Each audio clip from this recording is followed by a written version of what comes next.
lang puro music yung pinag-uusapan namin, pati din sa buhay. Basically, parang nagiging family rin sila. Hindi lang po ako kumakanta, sumusulat rin po ako ng mga kanta para po sa banda namin, and that's Moon Gray.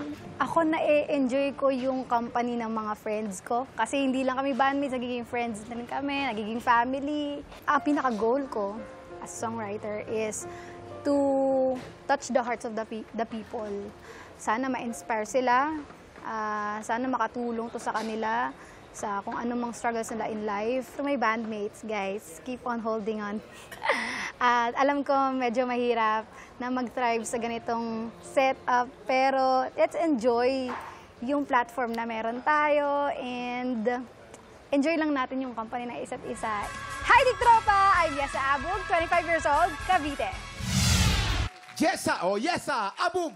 Yes, Hi, yes. Yes. Yes, so dito tayo sa second floor. Tapos mag-hula hoop tayo. Kuya Kim, siya isang student din ng marketing. Parang estudyante silang dalawa. Marketing. Oh. At ngayon, siya happy. Happy sa kanyang, siyempre, sa kanyang love life. Ay, siyempre relationship. naman. Oy! Kaya pala yung kanta niya is, oo. Gano'ng Kwento katagal ka na naman kayo ng boyfriend sa mo? love life mo. Meron po akong boyfriend. Nandyan po siya. Saan? Ayun po. Saan dyan? Uy, ayun! Yan. Pangalan po, Jeric. Jeric po, Jeric. Jeric ang pangalan. Oh, Jeric. Ano message mo kay Jeric? Thank you for coming here and supporting me always. Ayan. Ganda. Thank you, love. Suportado ka kaya ng ating inampalan? Ayun. Hopefully.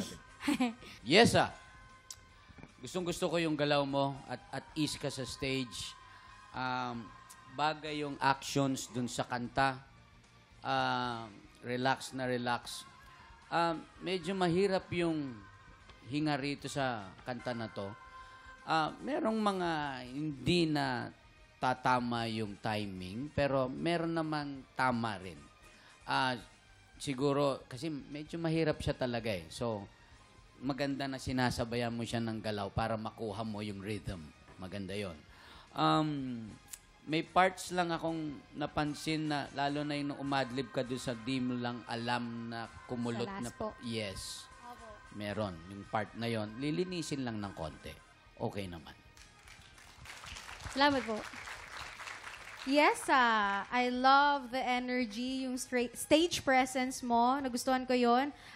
Tama yung sinabi ni Sir Renz, no, na itong kantang to, mahirap talaga siya. Maraming notes na dadaanan at mas pinahirapan mo pa ang sarili mo dahil may mga iniba ka eh. Tama ba? May mga iniba ka pang tono. Somehow, napanindigan mo, careful lang kapag may mga runs. Talagang dapat mas sure kung ano ang gagawin. Okay, para mas malinis. Pero gaya ng sinabi ko din na nag-enjoy ako, I loved your energy, your confidence. It was a yes for me. Ay, Wow, thank you po. so yes for you. Maraming salamat sa ating inampalan. Ano kaya ang mga scores na ibibigay ng ating inampalan? Yes, ito ang mga bituing ibinigay ko sa'yo.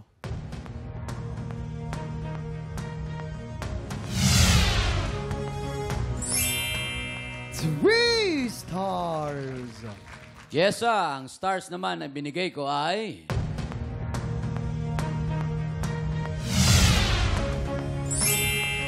Three stars. Mamaya na po natin ipapakita mga scores ni Hana. So far po, si Juan po ay nakakuha ng 7 stars. Lamang ng isa kay Yesa with 6 stars. Sinong kalaho kaya ang hahamon sa ating kampyon ngayon? Tutukan yan sa pagbabalik ng tanghala ng kampyon dito sa... TikTok Lock!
video na ito? Abay, very good ka!